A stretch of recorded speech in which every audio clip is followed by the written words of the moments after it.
UP में सपा के इस वक्त सिर्फ 3 सांसद हैं, जिसमें से 2 मुसलमान हैं और दोनों ही पश्चिमी यूपी से संबंध रखते हैं। आज इन्हीं में से एक सांसद शफीकुर रहमान बर्क ने मायावती की जमकर तारीफ की। बर्क ने न सिर्फ मायावती को मुस्लिमों की पहली पसंद बताया, बल्कि ओबीसी समाज के लिए भी मायावती को बेहतर बता डाला। अब बर्क के इस बयान के कई मायने निकाले जाने लगे हैं। सवाल यह भी उठने लगा है कि क्या इमरान मसूद के बाद पश्चिमी यूपी का एक और मुस्लिम चेहरा सपा छोड़कर बसपा में जाने वाला है।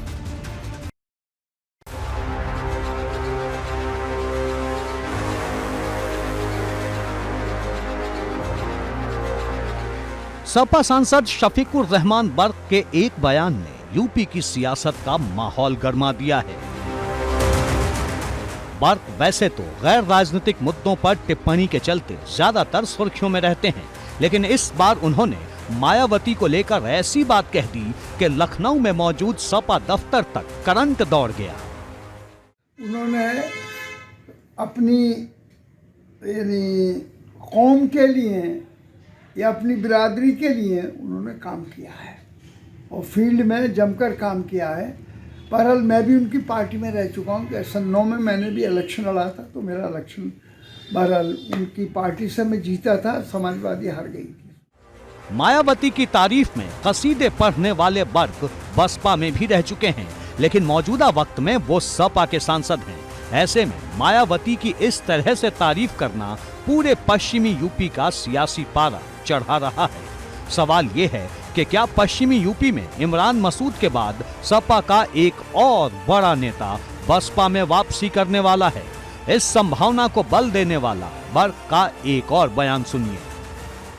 वो भी एक शख्सियत हैं और सुप्रीमो हैं, वो उनके रहने से उनकी भी ज़रूरत है देश के अंदर, ताकि ओबीसी के लोगों का के साथ जो जुल्म और जाती और नाइंसाफ़ी होती है उसके रोकने के लिए उनकी भी ज़रूरत है।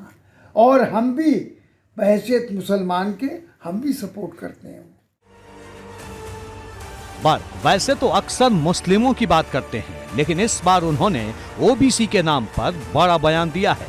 बर्क ने साफ कहा कि अगर ओबीसी समाज के लिए कोई सबसे बड़ा हितैषी है तो वो मायावती है।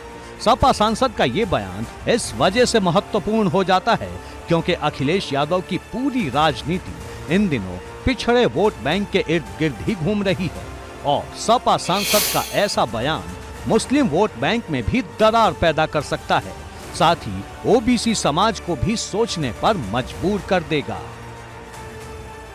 बर्क के ऐसे बयान के बाद सवाल कई हैं।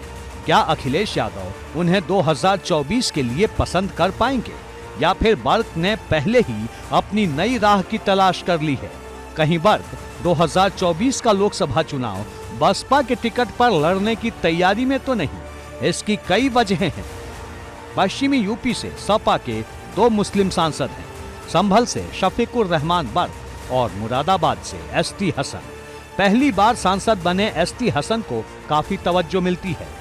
लोकसभा में भी एसटी हसन ही सपा के नेता सदन बने हैं, जबकि कई बार के सांसद शफीकुर रहमान बर्क को नजरअंदाज किया गया। आप समाजवादी पार्टी में हैं और आप कह रहे हैं कि आप सपोर्ट करते हैं।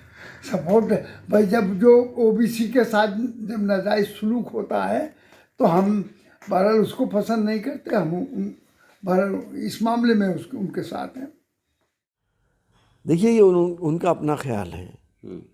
मेरे भी वो बुजुर्ग हैं, बड़े हैं, लेकिन हाँ, बीइंग ए मुस्लिम जो आपने लफ्ज़ कहा ना, पार्लियामेंट में जिस वक्त 3 तलाक का बिल आ रहा था तो उस वक्त मायावती कहाँ थी? बीजेपी के साथ क्यों गई थी? सीए आया तो क्यों वॉकआउट करा था? मुखालफत क्यों नहीं करी थी? 370 जब आया है तो उस वक्त बीजेपी के साथ क्यों खड़ी थी? यानी उम्र चाहे जितनी हो जाए, राजनीति में महत्वाकांक्षाएं कम नहीं होती और बर्क ने मायावती के पक्ष में बयान देकर सपा के खेमे में हलचल जरूर पैदा कर दी है। एबीपी गंगा के लिए ब्यूरो रिपोर्ट।